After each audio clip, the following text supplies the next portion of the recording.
Iyon, kahapon nga ay araw ng Miyerkules, nag-request day off ako. Gawa nang nagpunta kami sa check-up ni Eloise, ay maagang natapos kaya kami nagkaulutang mag-road trip at mag-food trip na rin. Nakatulog na nga ang bulilit kaya kumuha na lang si Mrs. ng pagkain niya sa bahay. Naisipan nga namin pumunta sa kabilang bayan, sa Moncton. At yan, 1.5 oras nga ang biyahe. Kaya namang may na naman ang puway. At bago nga kami tumuloy, ako'y dumaan muna din at ako'y magpapasalain. Ay ako pala ang magsasalain. Dini nga sa amin ay kanya-kanyang salain at kanya-kanya ding punas ng salamain. At nung kami nakapaggas na nga ay tumuloy na kami sa aming paglalakbay.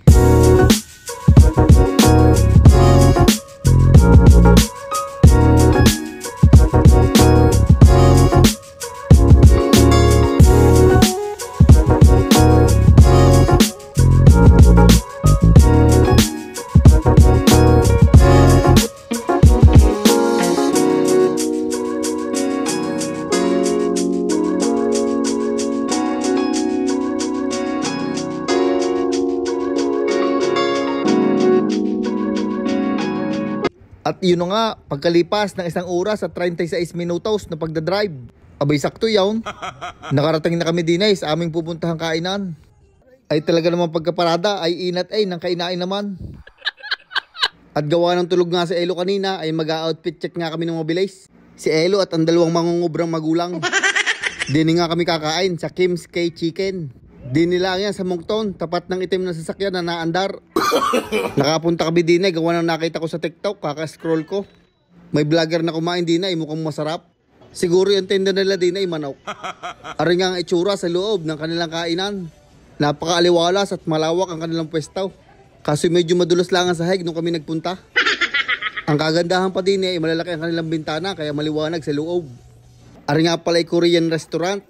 At ang kanilang pambato din ay syempre ang Korean chicken. Sakto naman at ako'y walang kahilig-hilig sa manok. Meron sila diyang whole chicken, half and half, o yung boneless chicken. Kayo nung bahalang pumili. At ari nga, napili na kami kung anong aming o-orderin. Pinagdidiskusyon na namin kung manok baga o chicken. Habang si Elo ay nag-iisip pa kung anong o-orderin niya.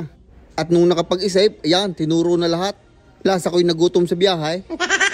At maya-maya pa ay dumating na ang aming pagkain. Una nang nilapag yung fries at saka yung chokgochi. Kasunod na niyan, aring chicken wings na may gold cheese powder. Nilayo muna namin at dadakmain ng batang makulait. Pinakain na nga namin si Eloise habang iniintay pa namin yung isang order. At hindi na rin ako nakatiis at kumain na rin ako. Aking itatry aring fried chicken na may gold cheese. Abay ayos nga are, juicy ang manok at maganda ang pagkakaluto, crispy. Pagkakain ko nga ng isang manok ay dumating na aking in-order. Siyempre manok ulit at wala namang kahilig-hilig Aring aking dinayo din aring roulette chicken. Yan ay boneless wings na may iba't ibang flavor. Habang si Eloise ay nakain, ay uutay na namin ni Mrs. aring mga manok. Una nga naming tinry aring plain fried chicken. Ayos din, may sausawan pang parang ranch na matamais. Aring namang in-order naming fries ay may white cheese na powder. Pagkakain nga namin ng plain ay pinaikot na namin para malaman kung anong sunod. At ang nabula, honey garlic flavor. Abay masarap, lasang honey, tapos ay garlic. Hindi ko nga malaksan ng pag-ikot at baka magtalsikan. Ay baka manlimot pa ng manok sa sahig. Ang sunod nga pala namin kinain ay yung gold cheese powder chicken. At ang sunod na nabula ay aring may gochujang sauce. Aring naman ay sweet and spicy.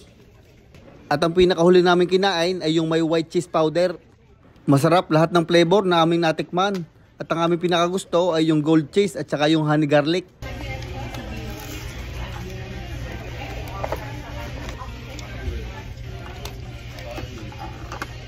Sabi sa inyo, wala naman akong kahilig-hilig sa manok, lalo yung fried chicken.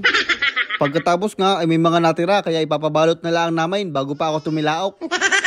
At bago nga kami gumaor pa uwi, ay syempre, dadaan muna sa milk teahan ang walang kahilig-hilig sa milk tea. Minsan lang kami magparne, kaya laging nabili. Natulo. Bakit? Balik mo. Kulang na yan. Natulo. Puno kasi yan sa'yo. Ayaw nga na. Kulang ka palabis nga. Ay siya, ako hihigop muna ng isa at mahaba-haba pang biyahe. Ay iyaw, hanggang din nila lang ang bidyong aray. Maraming salamat sa inyong pagsama sa amin. Pagka isang araw ulit tayo magpangipangita. Shoutout nga pala kay Mac Boyet Ronald ng Lipa, Batangas, kay Vincent Perez, kay Louie Elka Bandian, at kay Danny Velita ng Ibaan, Batangas. Maraming salamat mga idol at mag-iingat kayo palagi.